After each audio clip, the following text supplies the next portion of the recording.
I'm Erin Fort, and I'm the Sports Aquatics Coordinator with the City of Buckeye. I wanted to start off by saying thank you for registering for our Spring 2021 youth sports season.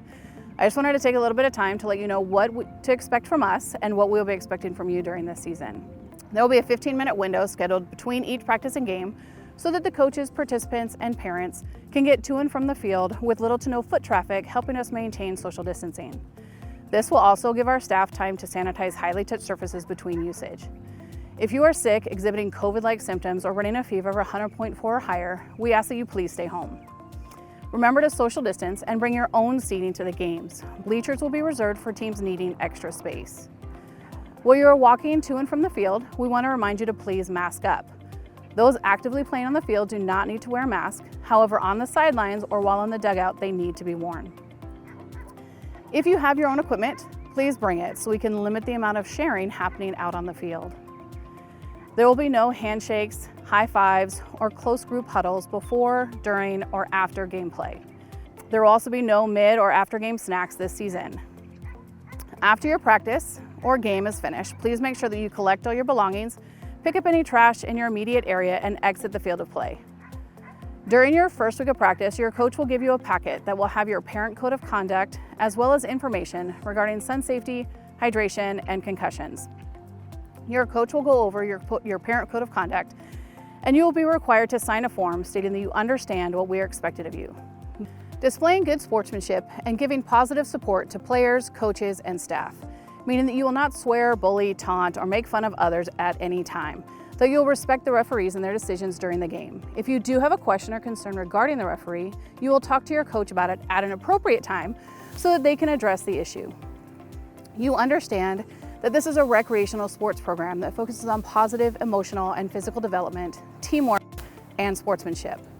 Be your child's biggest fan, not their biggest critic.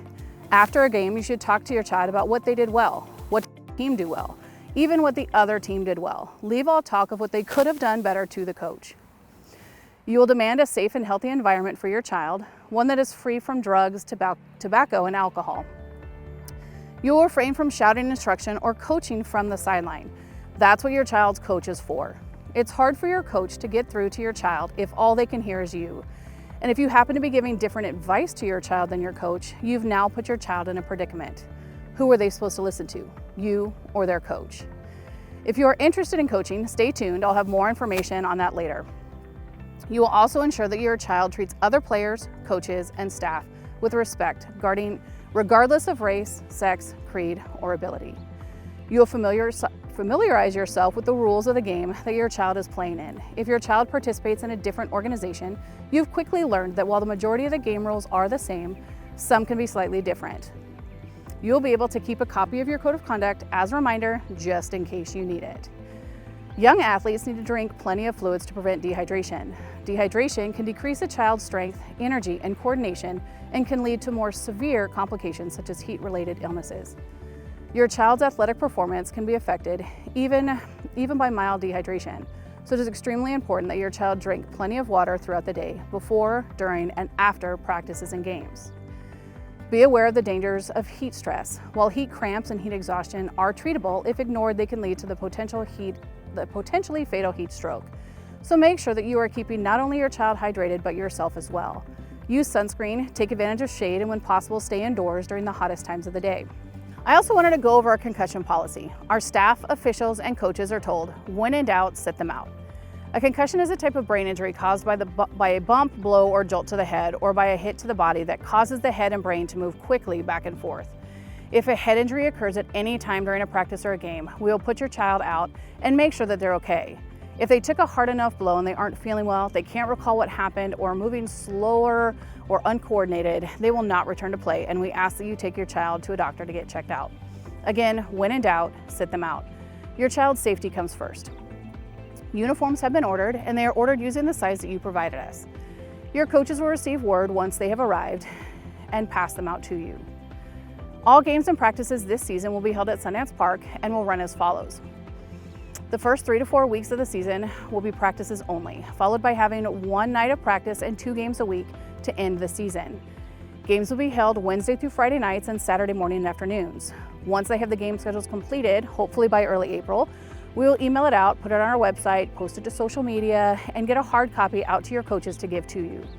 Please remember to always pick up after practices and games. We want to leave our parks looking better than when we arrived.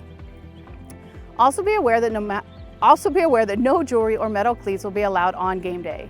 If your child has just recently gotten their ears pierced, we ask that you tape or bandage them up. Picture Day will be Saturday, April 10th, and no games will be held that day. All pictures will be done individually, and a photographer will then use those images to create a team compilation picture. Your picture times will be listed on your game schedule sheets, but your coaches will also keep you up to date. Our season will start the end of March and run until early May, and as we get closer to those dates, they will begin to firm up.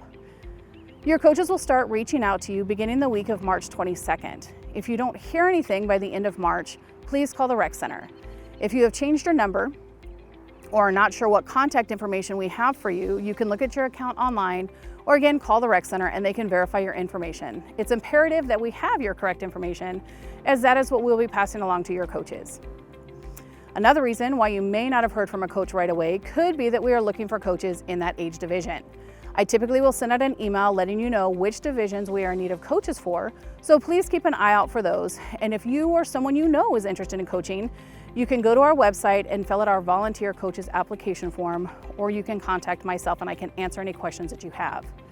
Also new to our website, we have an FAQ sheet posted. If you have a question that you didn't hear the answer to from me, feel free to check it out. Again, thank you for being part of our spring 2020 youth sports season, and I look forward to seeing you all out there.